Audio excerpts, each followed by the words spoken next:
आपण पाहत आहात आपल्या हक्काचे प्रतिध्वनी न्यूज।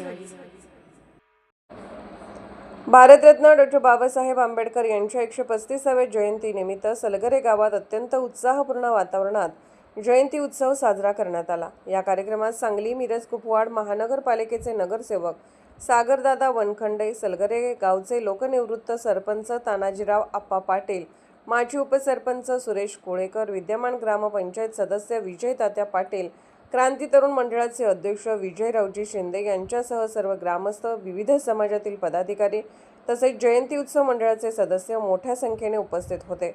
सर्वांच्या उपस्थितीत अभिवादन, पुष्पहार अर्पण व विविध कार्यक्रमांच्या माध्यमातून डॉ. बाबासाहेब आंबेडकर यांना आदरांजली वाहण्यात आली। संपूर्ण गावात उत्साहाचे वातावरण असून जयंती जल्लोषात मोठ्या दिमाखात पार पडली।